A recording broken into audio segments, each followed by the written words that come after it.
In this video, I'm going to reveal both my warm and cold Instagram flows and DM scripts that help us book at least 30 sales calls a month that get us more booked calls than anything else that we're doing on Instagram.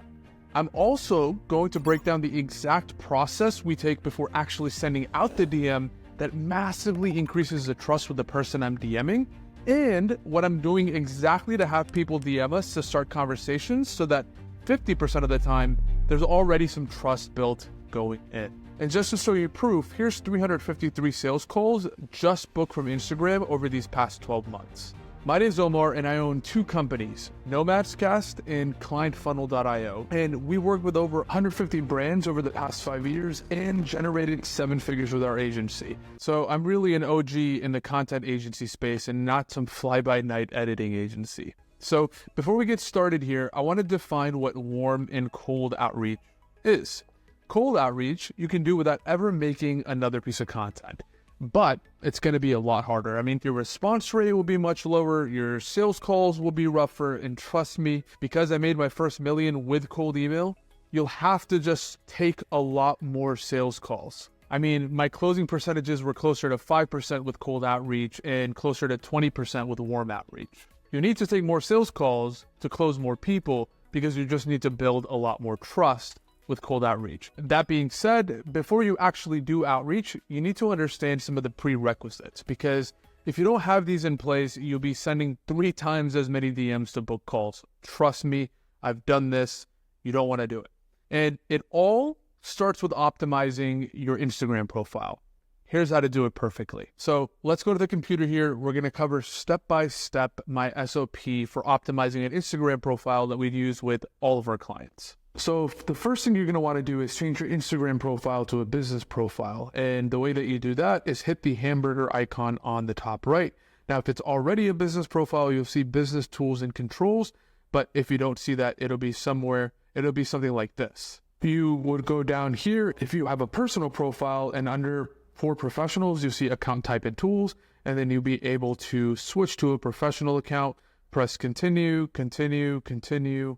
Pick what best describes you. I put coach and then press done. I could have also put agency, but I just put coach in this case, and then press business. And the reason you want to do business is if you run ads. If you don't really run ads, do creator. It's the way that I've always done it.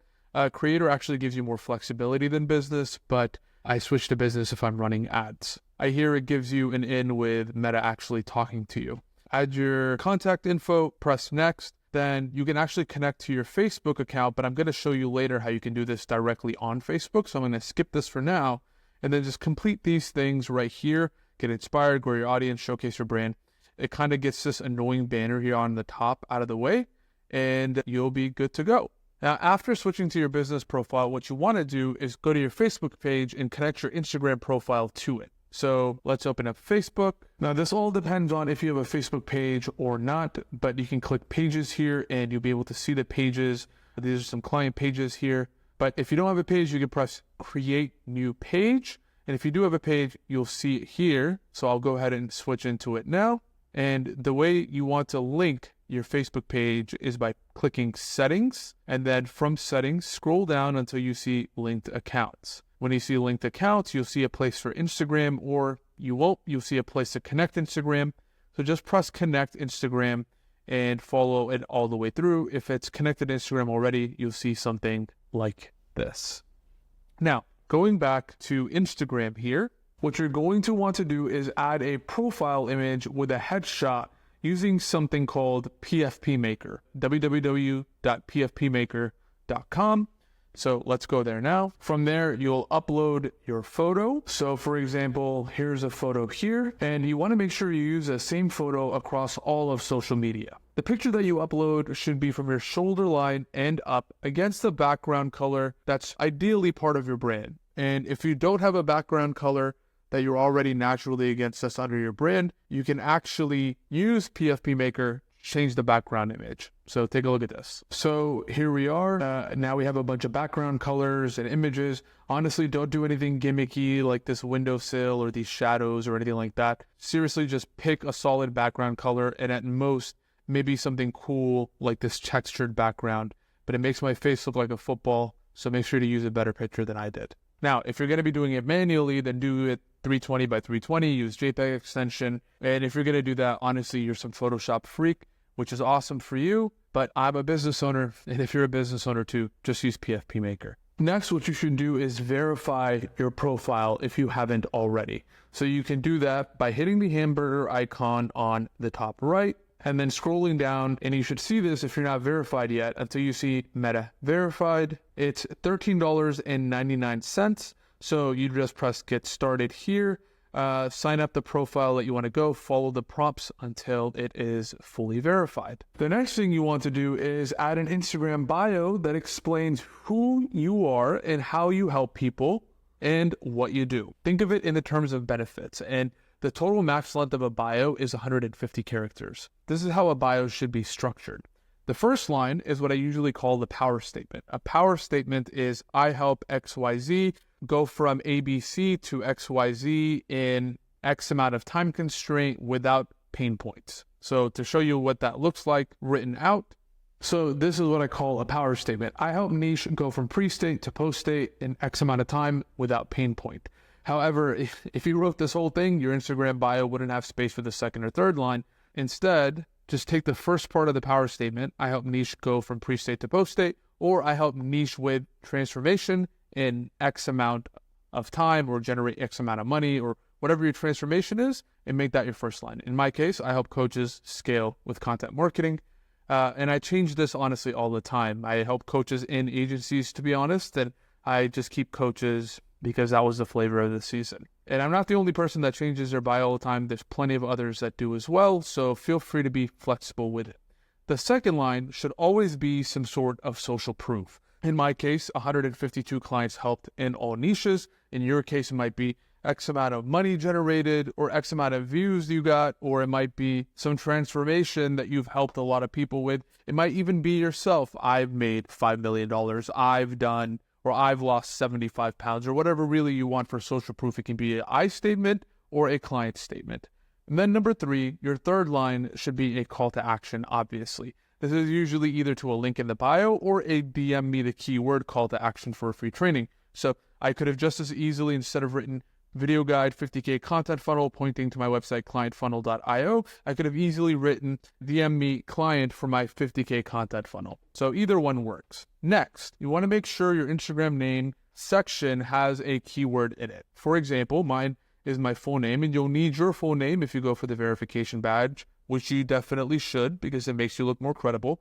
But now I also have keywords in the name. So content marketing is a big keyword in my industry, and then coaches is my niche that I serve. Along with agency owners, again, I just picked coaches. Then after that, on the bottom, you want one pin video with an intro of you, one pin video with your offer, and your call to action pointing towards a free training. And then next, in the Reels section, you want a pinned video of you that's an intro, introduces your offer, and has a call to action pointing towards some sort of free training or free template, usually up to 60 seconds. And then you can also have an optional second video or carousel, honestly, of your testimonials and kind of going more in depth with your service. I see people do this all the time. I just have the one video intro, but you can also have a second video. I actually let my highlight covers do the talking for me. Speaking of highlight, I actually let my highlights section do the talking for me.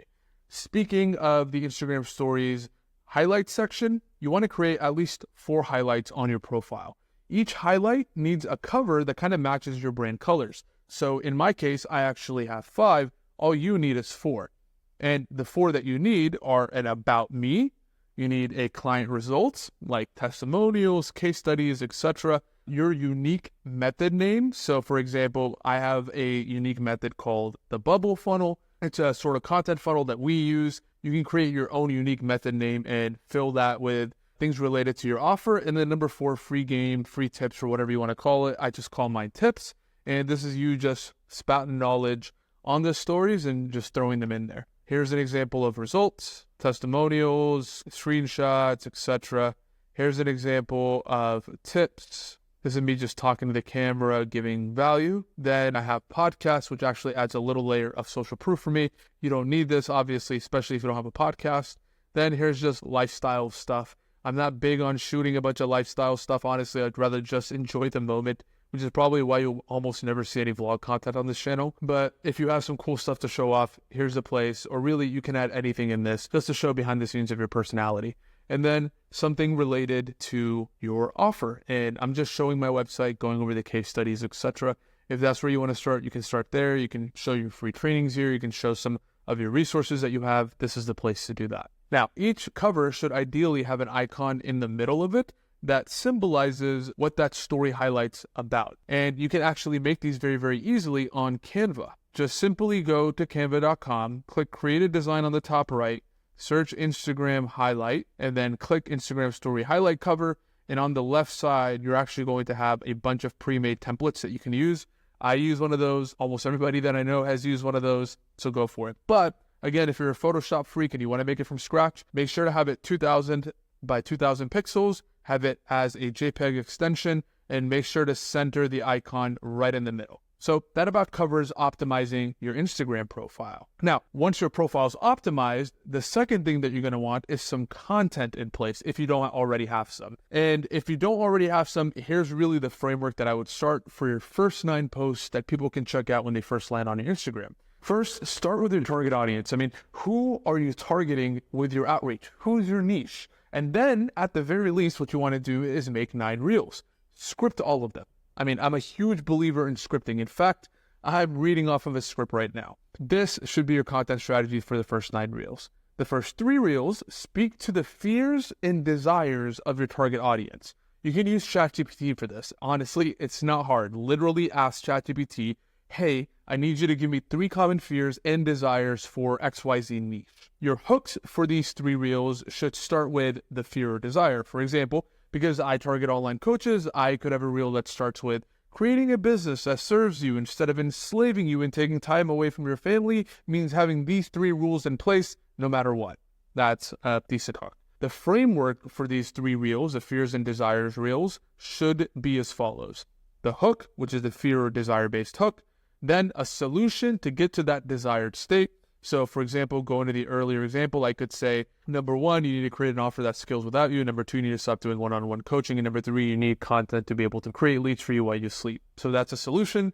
And then from there, have a comment keyword call to action to a free training of some kind. We use ManyChat for this, and I'll actually show you how to set up ManyChat in a reel. I actually linked below in the description. So in the description, just look for reel on how to set up ManyChat automation. Watch that reel. It's literally a 1-minute video, and you can set up this ManyChat automation for yourself.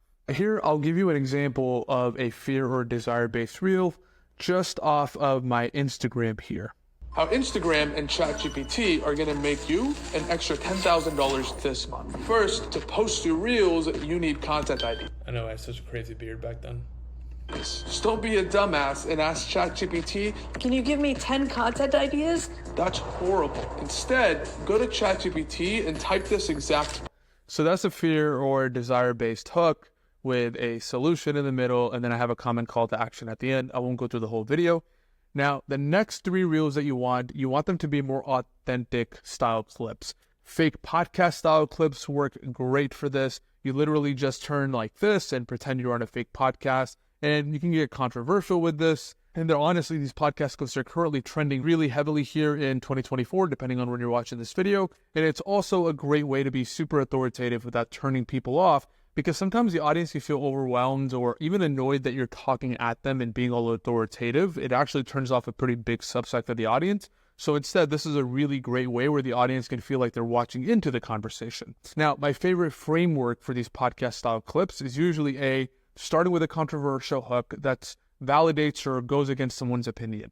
You can also add in a little bit of flexing if you want. For example, wear a Rolex, or maybe do it in front of a Lamborghini like Tai Lopez. I don't know, you pick whatever way you want to flex. It's a great way to actually mix in flexing, being authoritative, because the audience can still feel triggered, but come from a place of where they know that, quote unquote, you're possibly talking to another person and you're not trying to flex on the internet on purpose. You come that way. Now, obviously, you don't need a Rolex like I have one, but even having some stacks sitting on the table or something cool sitting on the table will do you good. And yes, you do want to look like a douchebag. We're human. So subconsciously, we all still fall for those things, even if we think it's a little bit douchey. The second thing you want to do is you want to give value while defending your opinion. And then number 3, you want to add your personality in this. Don't add any call to action to podcast style clips. Just talk and honestly even script this. To give you an example of what a podcast style clip looks like, if you go under tips here, sexualize men at the workplace way more than men sexualize women. Just kidding. That's a hook that I got from an idea. So that I actually used to base value off of. I started off with a controversial opinion though. I just wanted to show you the style of reel that's a podcast clip. And finally, your last 3 reels, you want to be straight, actionable value. You want these reels to be about things that your target audience wants. For example, I just showed you how to optimize your Instagram profile. That was actionable content. You can also check out my Instagram if you actually want more examples of actionable content because I make those all the time. But the idea, however, is to start with a hook and give a step-by-step video on how to go from point A to point C. And it shouldn't be something broad as hell like, here's how you make $100,000 this year. I'm talking about making it a little bit more specific in your case.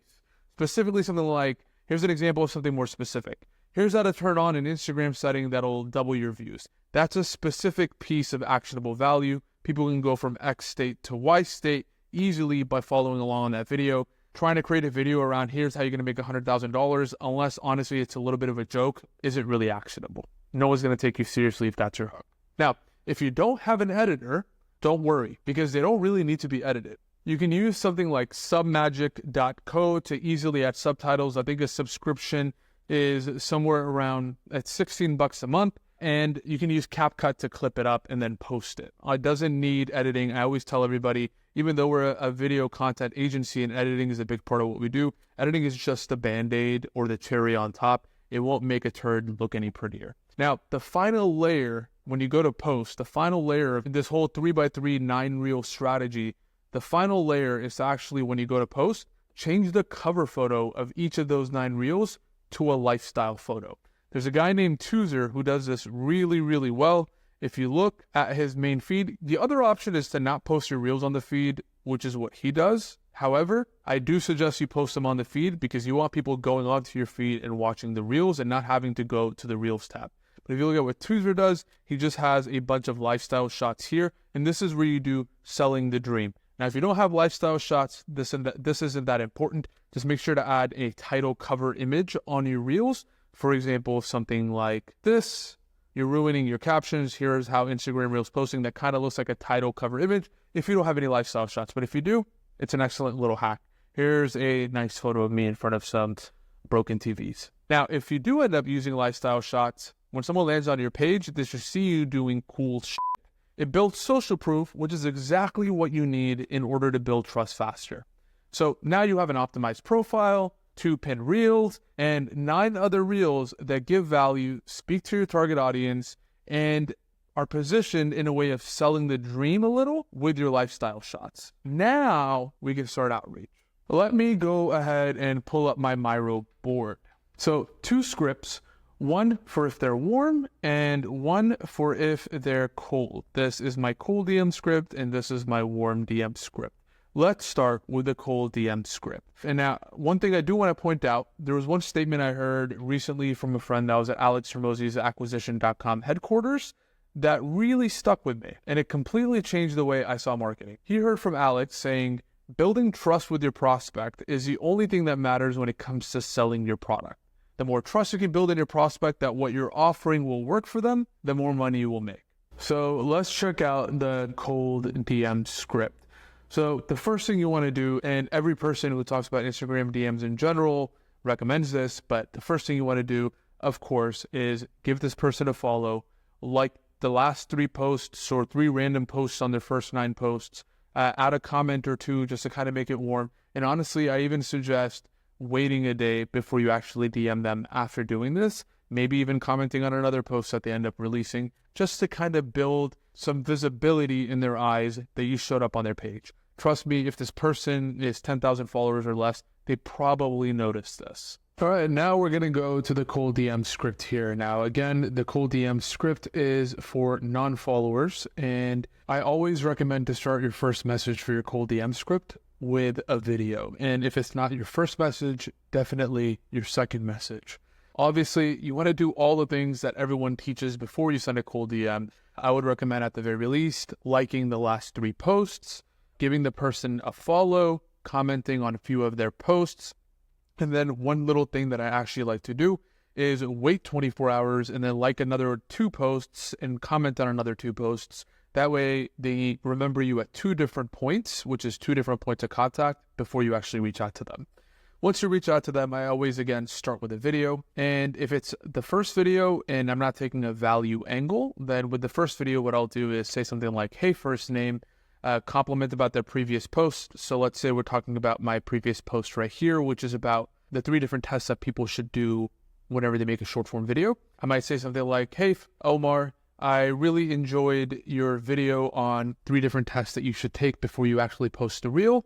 I'm feeling super enlightened and inspired by what you're teaching. How are things? Right? Something along those lines. Or another thing that you could say, hey, Omar, I really loved your post on the 3 different tests that you did. On content, I actually could definitely apply this to my own content that I'm currently creating. Just, kind of butter them up. If you were doing a Loom value angle, you would either do a little profile audit or give them value in some way with a Loom where you're talking to the camera, or you would say, hey, Omar, compliment about the latest post. I really loved your content piece about the 3 different tests that you should take before you actually post a reel. Do you mind if I send you a 2-minute Loom video just going over one thing that I would love to give you value on that you could have done differently? Some message like that, and then if they respond back saying, yeah, sure, go ahead, then you can send a Loom video.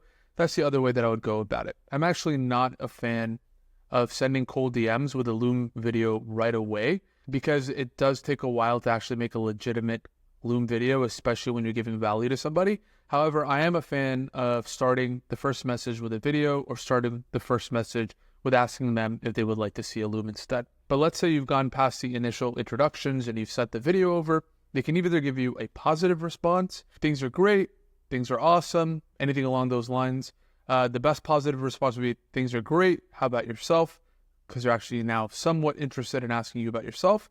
Or they would give you a negative response. So let's cover each scenario here.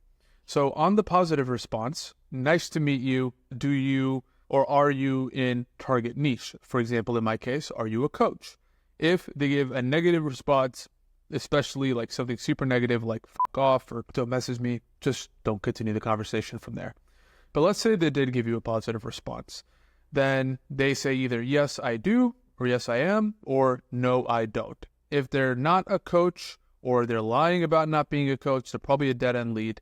And at that point, you can just ask, oh, cool, what do you do? Go back and forth for a little bit and then just say, great. I hope you enjoy the content. I really love your content. Feel free to reach out whenever. I'm happy to have a chat. Simple. Just send it.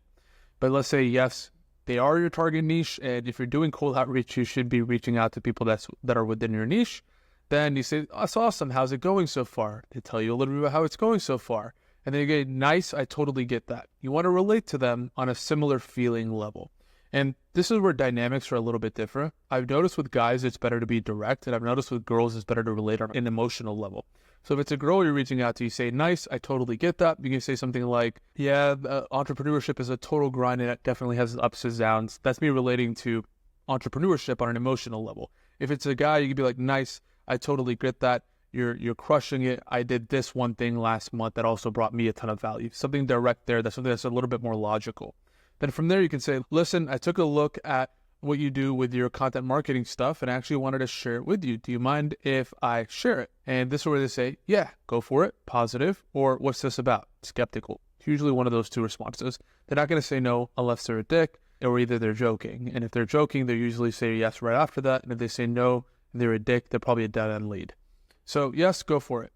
This is where I would actually create a video, whether they're skeptical or not. I would offer some value related to their niche. This is actually completely dependent on what you offer. Let's say you're a copywriter. One of the best DMs I ever got was someone sending me a video message saying, hey, like I actually looked at your stuff and I wrote this email copy that you can send out to your list completely for free. I hope you like it. And then he sent me the email copy right underneath that. For me, I've done things like Loom audits of their social media profiles where I'll send them a cold DM. I don't send cold DMs anymore. I want to preface this. But when I used to, I would do a little Loom audit of their profile, give them a few pointers, like how I covered how to optimize your profile earlier on, but just give them value in some way that they could take and run with and use within their business. Either way, you want to do that. For here, I've noticed if they're positive response, you can actually get away with it on text. But usually you want to give them something tangible. The more tangible it is, the better. Like not just a message, but a Word document or a Notion template or something along those lines if you're not going to make a video. But if you are going to make a video, honestly, videos at this point are really, really good. For them, they say either they don't respond or they say thank you, and then you say not a problem. And this is where you make your offer, where you say, hey, I help. And going back to my earlier thing of what a power statement is, I'll help you go from pre-state to post-state in X amount of time without pain point. And then to make it cold friendly, you add a guarantee. You've probably heard of the term cold friendly offer, and cold friendly offers are especially important in cold DM scripts. So how can you turn your offer into a cold friendly offer? You just basically tag a guarantee on it. You make it as low risk as possible for the other person to say yes to you, even if it's just your front end offer and you're really just selling the call in the first place. So I'll help you do XYZ in X amount of time without pain point, or I bring your money back and I give you $1,000. Like, so do something, add a guarantee of some kind to make it cold friendly. I promise you, it's such a hack. From there, they respond back positively, and then you simply say, cool, mind if I send you my scheduler? You can also kind of skip this part and go here straight for the scheduler, but I find asking for permission before you make the next move, especially in such a dicey arena like the DMs, is much better. So at this point, since you've already got so much buy-in and so much responses, you might as well add that in and ask them for permission. And then from there, and side note, I went off a tangent here, but on a side note, when I do a sales call, for example, I'll ask them for permission before I talk about my offer. Be like, on a sales call, I'll say something along the lines of, cool if I tell you a little bit about what we do? Similar thing here. Cool if I shoot you over my scheduler? They'll say, go for it. And then you shoot over your scheduler link. Looking forward to connecting. Simple as that. Not complicated. And there you go. There's a cold DM script. So with cold scripts, you have a limit from what I hear about 15 per hour. So if you're a complete beginner, you don't really have a nurture profile, send cold DMs 15 per hour, 8 hours a day. I met this guy the other day who actually did that. The one piece that he was missing was that he was just sending messages instead of looms or videos. And the moment that I asked, he got like one client in 3 months from doing cold DMs. He had an offer that made him $10K. It was like, I'll get you a 0% APR, $100,000, some type of loan. I think it was an SBA loan or business credit loan. And he makes $10,000 a pop. But he did this for like 3.5 months and he made $10K on one deal, which isn't too bad if you're a complete beginner. I mean, it's pretty big money if you're a complete beginner. But his numbers that he was hitting was 15 per hour at 8 a day, 7 days a week. Like that is a grind. And that's basically 120 messages per day, 3,720 messages per month. And he sent basically 10,000 messages before he got one client. That's something I wouldn't recommend. And you can literally cut that by 75, 80% if you just start sending video messages to build up more trust in your prospect before they want to do business with you. And again, if you're a beginner, that's really where all of your efforts should go anyways, because all you have is time. You don't need to be iterating your product or getting feedback or doing anything like that just yet. You haven't even sold anything. But if you're advanced, you want to focus on warm outreach. So let's go over there. And the way you would initiate a warm outreach is by creating content that gets people to follow you. You can use ManyChat and free resources to start conversations. And also you can run Instagram DM ads, which I'm a huge fan of, to get people interested in your offer and book calls in the DMs.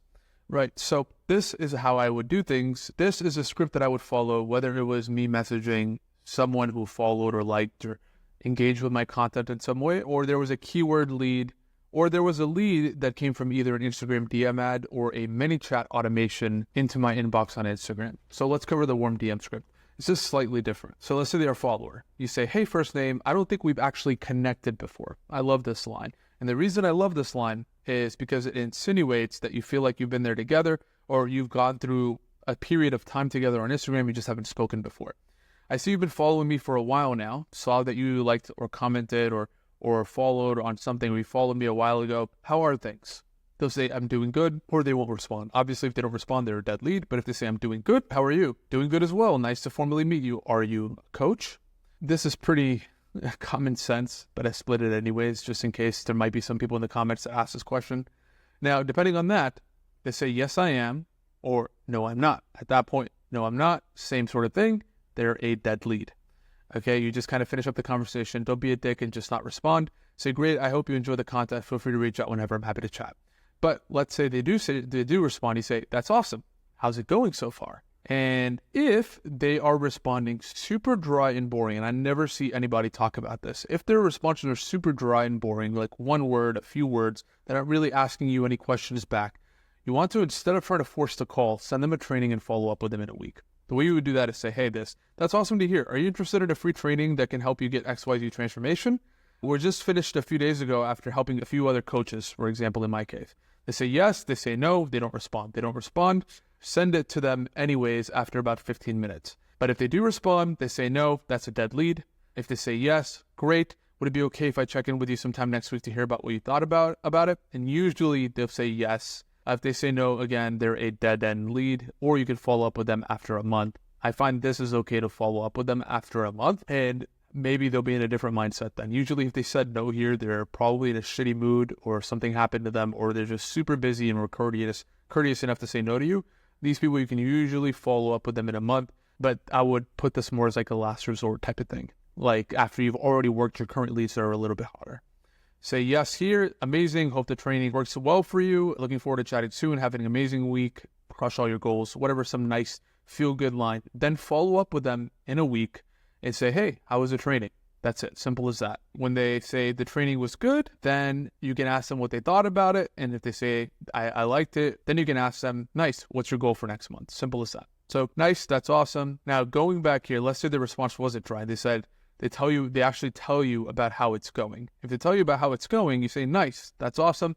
Again, you relate back with a similar feeling, usually if it's a girl, or you say something direct, logical, business metric related, for example, to that, and relate back with that if it's a guy. And then ask goal related to the niche next month. For example, if it's a fitness offer, you can say, what's your goal with losing weight next month? Or if it's a business offer, how much money do you want to make next month? Or what's your goal for it next month? Do you want to scale? Another question I actually like throwing in here as well is, are you in scaling season or are you just cruising? And if they say scaling season, then ask them what their goal is. If they say just cruising, which 95% of people won't, then you can kind of talk about that for a minute and then swerve the conversation back to the script. So let's say they bring up a pain point. If they say, and it's like in a negative way, they say, okay, I know how that feels. Again, relating back to them, what do you think is holding you back? Let's say they don't bring up a pain point. Let's say they actually tell you what their goal is for the next month and there's no pain point around it. Then you can say, that's awesome to hear. What's the action plan for it? You got me curious. Then they tell you what's holding them back, or they tell you their action plan and then go from there. Again, you're trying to go for an empathetic tone here, at least in their head. So I use the word to kind of bring in the empathy in there. Okay, what have you done so far to try to get that transformation? Or, got you, that's awesome, I've been doing something similar, or I've done something similar before. What have you done so far to get transformation? Okay, either way, you're taking the empathetic approach on the negative side, you're taking like the cheery, like awesome motivational approach on the positive side. From there, they tell you what they've tried, and then you should say, we should chat sometime. I've got a few things that I've picked up that will help you get to transformation. I've got a few things I've picked up over my past 5 years of being a fitness trainer that'll help you lose 10 pounds in the next 2 weeks. Or I've picked up a few things in my past 5 years as a content agency owner. It'll help you scale your content agency to 50K months, or it'll help you scale your coaching program to 50K months. Like whatever you can promise them. Once they respond and say, let's do it, you say, cool, mind if I shoot over my scheduler? Again, this is that little line that I like to ask for permission in there. It helps the prospect feel like they're in control without you being too pushy or too cornering, but it's an optional line. When they say go for it, you just shoot over your schedule link. So those are the two scripts that I follow, the cold DM script and the warm DM script whenever I'm messaging people on Instagram. So I hope that helped. So hit that subscribe button and ring that notification bell, because I'll be talking about all things content marketing and social media marketing for coaches, consultants, agency owners, all on this channel. Hope to see you soon. Peace.